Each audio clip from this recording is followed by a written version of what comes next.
Welcome to the Echo Lens podcast, where we view assistive technology through the eyes of lived experience. I'm your host, Kenisha, and every episode we explore how dignity, design, and innovation intersect to empower blind and low vision communities. We're not just reviewing tech, we're reframing it. So this is a space for truth-telling, for honoring the voices that often go unheard, and for challenging the industry to do better. Whether you're a developer, a user, or someone who simply believes in equity, you're in the right place. This is the Echo Lens. Let's take a closer look. So, welcome to this episode of the Echo Lens. This episode, we have Brandy Mims. Brandy is an award-worthy deaf-blind dancer, choreographer, educator, and inclusive arts leader whose work sits at the intersection of movement, accessibility, and social change. As the founder and artistic director of Listen With Your Eyes dance troupe, she uses dance as a powerful tool for storytelling, advocacy, and community connection. Brandy's speaking centers on accessibility in the arts, disability identity, resilience, leadership, and inclusive education.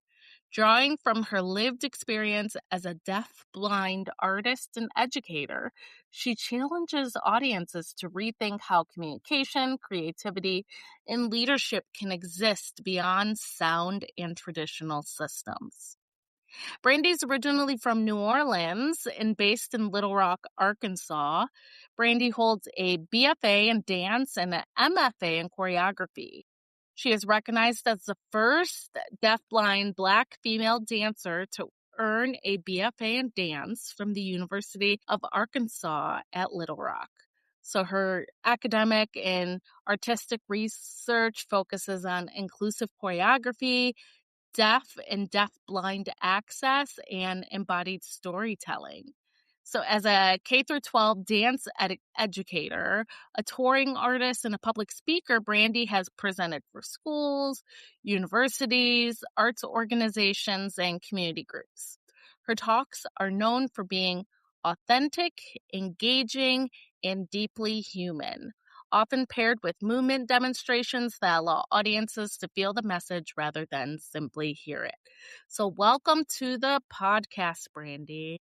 Hi, thank you. Thank you for having me. I'm so excited to have Brandy. And your dance name is Unique the Deaf Dancer. That's your stage name? Yes. Correct? Okay.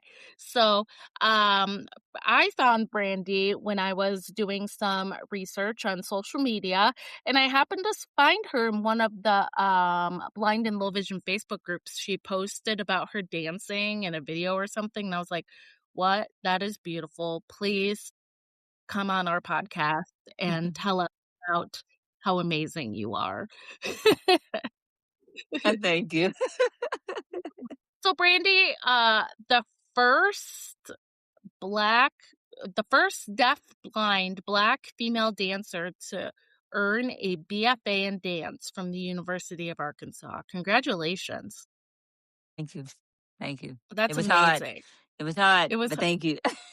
yes. Are you able to tell us a little bit of your story? How are you connected to the blind and low vision community? My connection with the blind is actually it's crazy, but I have what you call Usher syndrome. And I Usher didn't really know syndrome? yes, I did not know that I even had that trait or that I even had that syndrome until I had my second son, who is now Mm-hmm. 14. But we found out 14 years ago that um, we took him to the doctor because he was not eating and we wanted to make sure he was okay as a baby. They did a blood test, and then they came back and said, well, he has a missing link of a DNA, Usher syndrome, meaning one of the parents is carrying this trait. They have Mm-hmm. hearing loss, they have vision loss, and balance and all this other stuff. But the two things that really grabbed me was the hearing loss. I said, of course, obvious. I'm the only deaf person in my family, so of course it's me. But when they say the Okay. progressive vision loss, this is the part that really kind of like struck me the most, because when you say progressive vision, progressive, like it's gonna be going failing down. I said, so knowing that I will one day lose my vision 100% is not something I'm really looking forward to, Yeah. but I have to accept it. And so that right now is, I'm still, like, even to this day, I'm still trying to accept that part of my life, because I've been deaf my Mhm. whole life. I've always had hearing aids. I've always been deaf, but the vision part, I've always wore glasses as a kid. My family never knew anything about that part because I'm adopted. So now Yes. myself, and now that I realize when I do have my moment, and most people look at you and they think when you tell someone you're blind, they're expecting the whole obvious stereotype, a blind person that can't see exactly nothing, that probably look, I don't know what they wearing glasses, sunglasses over their eyes. But Mhm. I don't like that. I need people to understand that we come in different ways. Mine is more of a low vision problem, and it really changes more at nighttime, or if it's a dark Yes. room, or if it's too bright, and then my eyes are overexposed. And then I go into even though the light is on, but I'm coming from somewhere my eyes is overexposed. My eyes are like kind of stuck, and they kind of have to wait for them to like get back to normal, which is kind of frustrating. But I have to. Almost like when you get your eyes dilated, probably, right? Where it's really sensitive for a while? I the weirdest thing, that's like, I know if I'm, like, say I'm driving home, right? And oh my God. I think that's probably like the worst thing. I would drive when I'm driving home, and you know how that sun set right there smack in your face when you're driving, and you're Yes. like, oh my, that's probably one of my most anxiety part, as far as when the sun is like setting, because Mhm. it's so bright that when I go in, it's like, it feels like it's black, and then sooner or later Yeah. it starts coming back to normal. Um, but then I started realizing, I started meeting other deaf blind individuals, because I don't know many. I started meeting other ones, and I started seeing them do some protesta, which is sign language with touch, and then I see them using a cane, and I have deaf friends in California. They know many deaf blind, and like, we're gonna get you connected with them. And now I am walking with a cane at night. I have to make sure I leave my house with one. I mean, I'm fine in the day, but there have been time where I've been somewhere and it's like completely dark outside, Mhm. and I'm stuck Yeah. because I can't. I'm scared to walk. I'm scared to move. I'm scared Yes. to, and people Yeah. don't understand that part. Like, this is where They the blindness don't. come in. Yes. Yes, and I relate with that too. I use my cane a lot at night more than during the day, unless it's like a new area that I'm trying to navigate, then I'll bring it just in case. But yeah, I completely understand that part. So you said you found out when your son's blood test came back. So does your child have Usher syndrome as well? Both of my kids. I'm 100% sure my oldest one too, but we definitely know that my youngest one. But both of them have the trait in their body. They Okay. have the DNA, but it skipped them. So it actually Okay. skipped them. But if they meet another woman and she has that same trait DNA, that means their children will have Usher syndrome. So it's weird and it's so crazy. And I tell people, I make a joke of it, but Usher syndrome is hell, mutant. And people go like, what? I say, we're mutant. We're just a mutation people, like both Mhm. back in the day, did some ungodly things that they weren't supposed to do within the Mm. family. And that kind of developed that. So it just Okay. carries. So now that trace is just spreading, and you don't even know where it's actually started. So I'm adopted. Okay.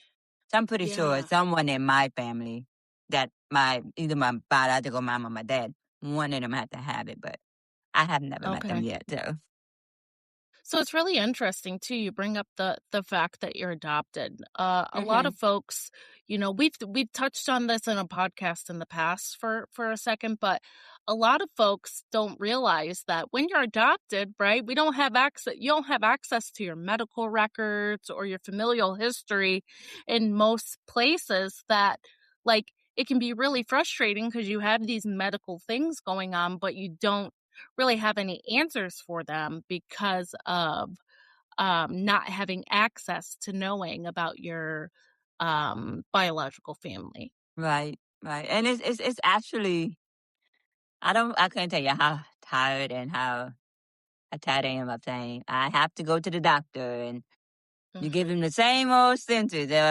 Do you have any history of blood pressure or cancer? And you're filling out that form, and the big form is just like, I do not Hmm. know, or I write unknown because I'm adopted. I have no clue, Hmm.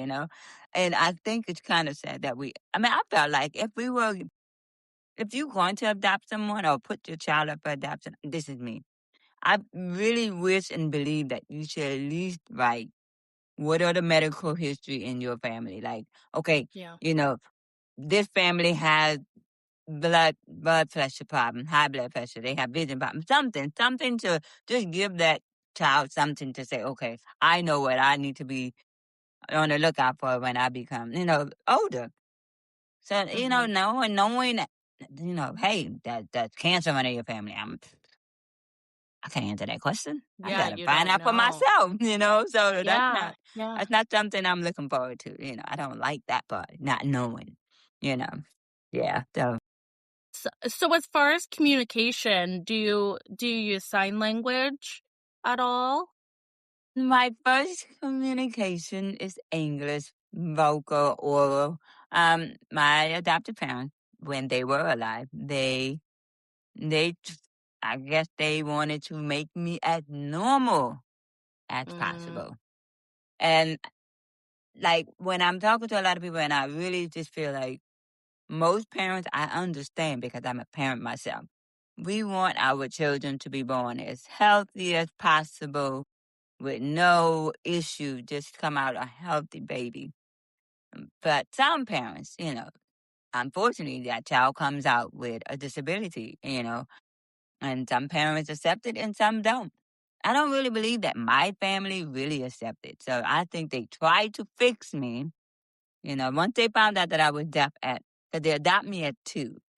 So I don't think they found out until I started going to school for pre-K. And, you take the little hearing test at school. So I think that's how they found out. But after that, I think they were like trying to fix me. I even feel like, I don't can't remember everything, but I even feel like I had surgery one time. I can't remember. Because you're a child, you can't remember everything. But it's like flashes, I feel like I've had surgery before, but I can't remember. Um, but speaking has always been my first language. I speak. I've had many years of speech therapy. I didn't start learning about sign language and probably until middle school because I was the only deaf girl in elementary. And then I went okay. to middle school. And when I went to my middle school, that's when I saw other kids like me. And I noticed they were doing things with their hand and you're like, what is that?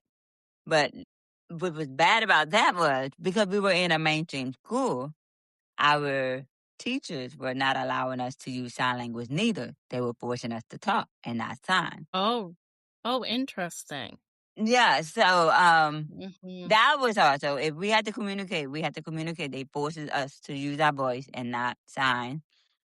Then I went to high school. That was a mainstream school, no sign there. So I really just grew up speaking.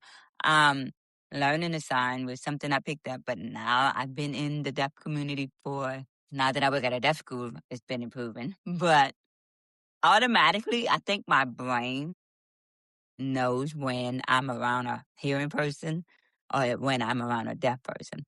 Because if I'm with you, like you and I are talking, automatically my brain know I could just talk. But if I know there's a deaf person in the room, I can automatically do both because I would have to voice and sign at the same time to make sure everybody understands. So I wish my family would accept the deafness and allow me to learn more about my deaf culture as a child, because I feel like because they didn't accept it, it made me struggle in life about accepting it myself. You know what I mean? Yeah. So that was a But you know long what? struggle.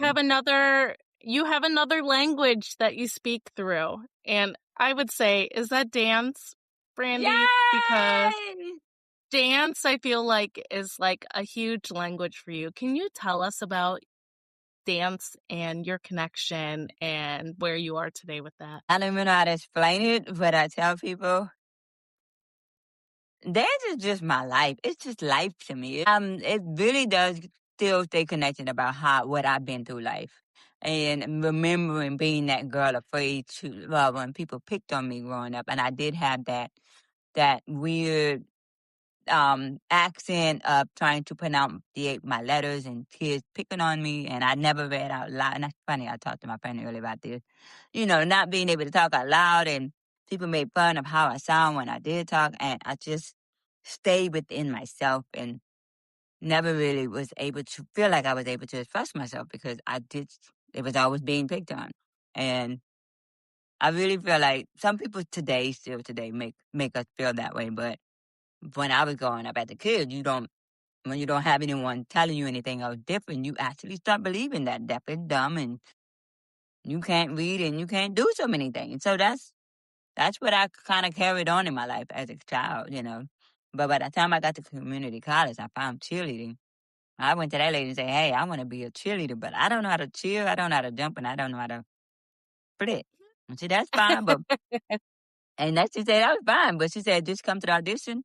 I mean, I went, I messed up. I was like, I didn't make it, but she told me, "No, you made it."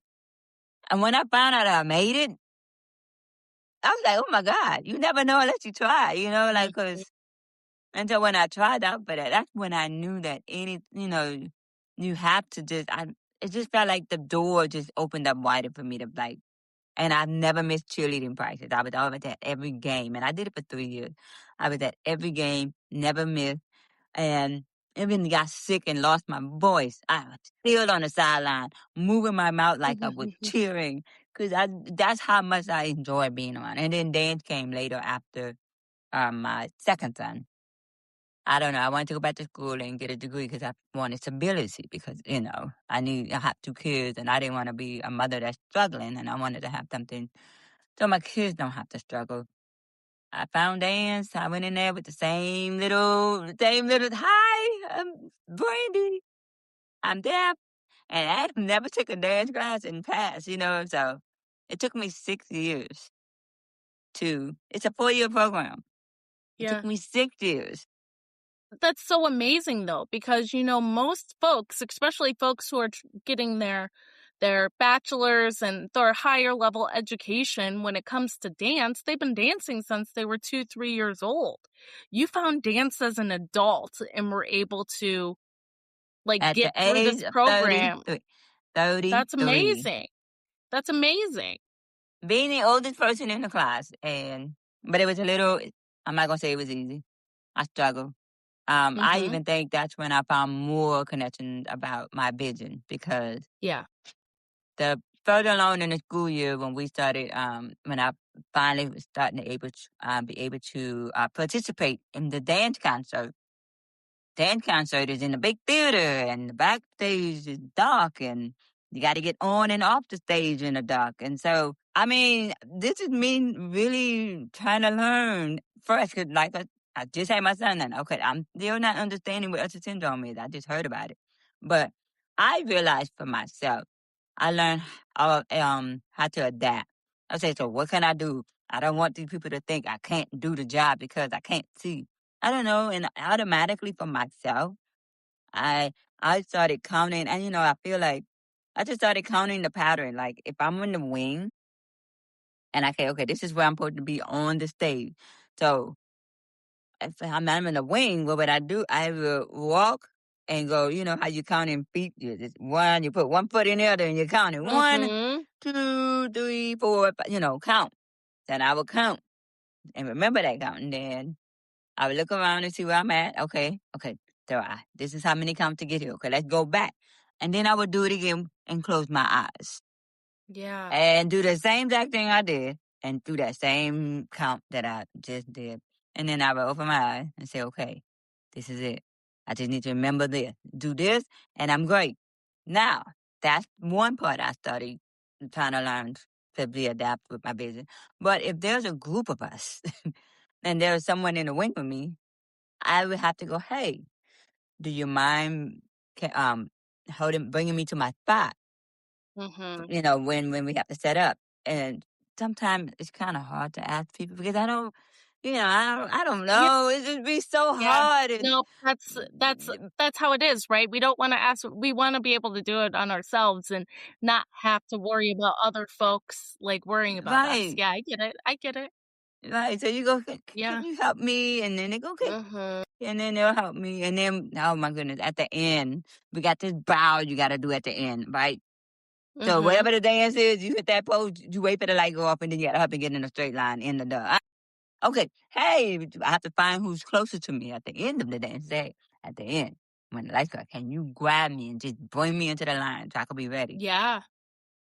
Can you make sure you carry my hand and lead me off the stage? Yeah, it's a lot of responsibility for myself to be able. I get the assets that I need, but sometimes it can be a little bit sad because sometimes they forget. Like, Mhm. but dance But is my them life. I helping too, yeah. Yeah, dance is your life. Go ahead, go ahead, go ahead. dance is completely my life because even though I struggled the first few years, because not only was I struggling with the techniques and trying to Mhm. do because I'm late in it, but I was struggling with the deafness of my just accepting my deafness because I was trying to be normal and trying to. I had my Yeah. interpreters. I had my interpreters. I had my clothes. I had everything I need as far as my deaf asset, but there was something in my head that was holding me back to be able to really come out and express myself as a dancer because I was always worrying about what people think and looking for validation and approval, and it was really hard. And so by the time I went to California for the first time in 2017 to an international deaf dance festival, I met other deaf dancers from all over the world, like That's Hong amazing. Kong, Jamaica, Australia, Africa. It's just so many. And when I met them, of course I'm one. I've been using my voice the rest of my whole life. So I'm like, I'm going around deaf people and I haven't signed in forever. So how am I going to do this? Because I've been in the hearing world for so long. Now I have to go into this deaf world and know how to communicate. But when I got there and saw all these amazing deaf dancers and realized we all shared the same story, like we all had mange and then just learned that, I mean, they were phenomenal. And then at that part, I think something in my heart that, you know what, it's okay to be deaf and it's okay to be a dancer. I can do both. I can be a deaf dancer. And after that moment, I went back home for my last year. Before I graduated, I went in with my last year. I guess I did a 360 because Brandy was shining and I was just dancing like it was nothing. And I knew it's like this feeling, it's a passion because Mhm. it's a good little feeling that just light up in you and makes you feel like you can breathe so easily. Oh Yeah. my teacher started noticed the change and and ever since then, I just been going up with it because Yeah. dance is the way and I realized that's how I'm able to express my emotions and Mhm. feelings. I mean, don't tell nobody. Of course, it's podcast, but my secret probably come out. But I actually do look forward to making people cry on my performance because that would let me know that you were connected. So when people Yeah. come up and say, Brady, you got me crying, I say, okay, well, thank you. I'm happy to hear that. You said that was my goal. But dance is life. Dance is life. Is definitely my voice. It is my Yeah. voice. I mean, if you see me in Walmart, and if I can hear the music, but I can hear that little bass, and you see that woman over there, she really like busting big movement. You be like, I don't care, cause it's just but I know somebody's watching. And so if they see it, that's going to make them feel good. So also me just sharing that energy of high energy and joy of dancing and movement, it just makes someone else feel the same way, even though they can't do it or feel like, I can't dance. I got two lefties. That's all right. Yeah. I can teach you how to dance, but yeah, dance is life. Yeah. So you have your dance and you're learning and you're adjusting to being able to move across the stage like you want to express yourself, both being deaf and blind. So not only can we have a different feeling when you're hearing the music, I or feeling the music, I should say, and then the sight stuff on top of it. So now you really have to trust your body and your instincts to know where you're supposed to be at on the Right. stage, or this is how I feel. Please let me not be by the edge. And like something happened, right? Which I've woo, I commend you. So is there like any adaptive or assistive technology that you can use for dance? What do Well, from you what what do you rely on when you're learning the steps and trying to get it down? from a deaf perspective or a blind perspective, from a deaf perspective, music has never been my thing. I mean, I know what I mean. Let me say it like this. Most hearing, and now when I do a presentation, which I have to do on Monday at a middle school, and sometimes I say, when you listen to music, what is the first thing you are listening for? Well, what is the first thing you listen to? The music or the instrument? Or is it the lyrics? How do you know you're going to love a song when you turn it on? Mm, And so when I ask that question, most people, but I can hear words. I can hear something going on and I can hear voices, but I cannot understand what they're saying. And okay. I was just telling my son, like, I can hear the music as long as I have my hearing aids in. I can hear the music. I can hear people singing. Ask me what they're saying. I can't tell you unless I look at the Yeah, lyrics. I that have makes to sense. read the lyrics in order to understand what Mhm. they're saying. Um, but when it comes to me and music, it's something I have a relationship with music that I guess not a lot of people is gifted with. And that's just weird to say, but I really truly believe I have a relationship with music where I prefer to dance to instrumental music because, Instrumental. Mhm. yeah, one, Mhm. lyrics, great. But if you play a popular song with words, everybody in the audience going to be in a, dun, dun, they'll be up there trying Mhm. to jam Mhm. to the song, but their focus will not be 100% on you because they're too busy Mhm. jamming to the music of the song. For me, is I play instrumental music and I want you to listen to the words that I'm saying with my body. Yeah. Yeah, you're telling a story with your movement. And I mean, I Yeah. can give you a band that I love. It's called, there's two, it's not even a band. I guess a two-man band if you want to say, but it's two cellos. They're actually called the two cellos. They play cello. Yeah. Yeah, I've heard of them. The Yes. Uh-huh. And so they have Michael Jackson song. Oh shoot. The Smooth Criminal one? Smooth Criminal. Nah, Yep, if the Smooth nah, Yeah, yeah, they did yeah, it on, Smooth they did a Criminal. version. Yep. If They if did a you version of listen that on Glee if you listen to a Michael lot of years Jackson ago. song, you got all the you got Michael Jackson singing behind it, but you focusing Huh? on Michael because you listen to the words of Michael, right? Yes. But when I listen to two solo play this, it's Mhm, so much emotion within the strings mhm. and how you can hear the emotion coming out of that music. Yeah, So so yeah, in the way is the music is actually telling me how I'm gonna feel. What yeah. what emotion I'm bringing out of it. If it's a strong emotion, I know the move strong. If it's soft, I know the move soft. And 9 out of 10, Mhm. if I do a solo performance, it's never planned. Mm. It's never planned? So I you're was waiting for you. I improving? was ready for you to You're react to that. I was Wait, it's waiting for never you to react to so that, if but you're I doing said that. so if That's you're what I said. so it's I was waiting. I improv was like, it's never planned when I do Love a solo. that. Okay, That's so that's so talent. So what about how do you handle the blind side? Do you use anything to help you as you're learning? um You did say a couple of things like you count your steps and your asking folks around you for help, do you have to use any assistive devices? I mean, we're probably not going to dance on stage with our cane, but It depends. It really depends. It Mhm, depends on mhm, because for me, the most important thing for me is I need to see the stage. I need to be on the stage before the performance. I mhm, need to feel and see what's, like just mhm, know my space. I have to know that space first. I have to, for like my experience in December, I did a performance with a group of women, and the stage was not that big. I'm sorry, it was not a big stage, but it's like 8 of us on this tiny little stage, okay? So, but the problem was the wall is black, the backstage is black, this is black. They got all this light. They think it helped, but it doesn't help. But I do know when it comes to because the Usher syndrome is more of like a tunnel vision thing.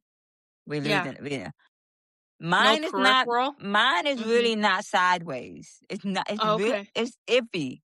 It's mhm, iffy on the side, but it's mainly under here. okay, the It's under depth me. perception piece, okay, It is under me. So if mhm, I would trip over something and don't see it. So I realize yeah, mine is more like down here. yeah, Yeah. If I don't look down to see it, I'm going to, fall over it. So the stage is black and they didn't have any kind of tape. The floor is black. The runway is everything is black. So just imagine. I feel okay. I need something to let me know where the edge of this stage ends. Because if I don't see it, and I tell people this, and I say it very well for them to hear, if there is nothing on this edge of the tape, this stage for me to see, I will fall off this stage. Or I'm not gonna be able to perform my best because I'm gonna be having a panic attack because I yeah, can't you'll be see. worried about if I'm gonna go to the edge or Dying. not. God, Mhm. what about dying? Exactly. But that's the other thing. When you're working with people who not used to a blind person or on a dance stage or a deaf person, it's becoming where you have to advocate for yourself. You have to say, okay, these are the things I need. As far as too, it's like I say, it really depends. Backstage, I do need my cane because Okay. it's dark. Yep, They keep the lights off, so I have to keep my yep, cane. Sometimes people are open, and when you can tell when somebody genuinely care, they go, "Oh, but we're gonna put some lights, low lights down here, and help you." I like when people, but sometimes you can't never expect everything from people. You always got to be prepared. So yeah. I have my cane with me, and I just tell them I need some kind of tape on the stage, edge of the stage. We had to go up and down in the dark. So, Yeah, but it's like getting on stage that with specific type of reasonable accommodations. Yeah, Mhm, so but I never want people to think I can't do the job because of mhm, my deafness or vision. So sometimes it absolutely. worries me because I don't want them to go, Yeah, she requires too much. We can't work with her next time. You know what I mean? And I'm always afraid of that. So, but even though I was having all these anxieties and while we were in tech rehearsal and I'm like, we're doing this thing on the floor and my foot is hanging off the stage and I'm freaking out and I'm like, yeah, this not going to work. It's not gonna work. But I keep, and I'm not the type of person to be a diva. I'm not a diva, but I would literally just go home and cry about it and just kind of yeah. like wanting to quit. But then I'm not a quitter. But I don't know, for some reason, that performance, I did the best I ever did. And I was like, I showed no Oh, worry because I had time to get to yeah, use of the stage. I had time to get used to. But as far as tools, I am on the verge of trying to do more research. What are those sort of things that I can use? Because there is a young lady in California. She reached out to me. No, someone mentioned my name to her. She's also deafblind Usher syndrome, but her vision is far worse than mine. Like she okay. needs more extra help. She needs an interpreter, a interpreter be with her, and she Mhm, just finished graduating with a BA in dance. Um, so her and I'm like, well, she got some ideas. We both hard of hearing, we both deaf, we both okay, we got that part. But her vision is more, so we want to work together and figure out. So what did you use when you were in school? What are the things you used? And I would tell her the mhm, things I did. And mhm, um find out some kind of ways we can, because I really want to just be open of something, give an opportunity in the dance community to, like Mm-hmm. I don't want this, my ears or my vision or anybody's vision or deafness to stop them from knowing that they can and cannot do something. Yeah. But I think I've told you, but when I did my grad school, and it's probably a good thing. I probably need to do more research. But when I did my grad school, my thesis was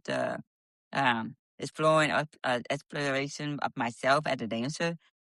I did like a whole, just had to do a bunch of ideas. I had mark tape all on the stage. Like I marked the tape up. Mm-hmm. Um, I I made different shapes because if the lights is off, but if I feel that certain kind of shape, I know where I'm at on the stage. Yeah. So I marked the floor some kind of way. So if I marked this big old thick star, I knew I'm in the center. But if I stage right, I think I did like straight line, like 3 straight lines, zoom, zoom, zoom, tape. But on this side, I did like a triangle. So Yeah. So when you would know the difference. I even Mm-hmm. know where I'm at because Yeah. the whole performance was done with just, pitch black auditorium and only 2 lights. So, and the lights were not Wow. that, the lights were like very small directly on the stage. Um, but I also learned that fighters, and I hate fighters. I'm not a fighter fan, but the interest of fighters and vibration and the web, they base their whole entire life off of vibration. I said, that sounds like deaf people. Vibration, we know, boom, boom, somebody trying to get us attention. They banging on the floor, vibration. It make us, look up. Um, Yeah.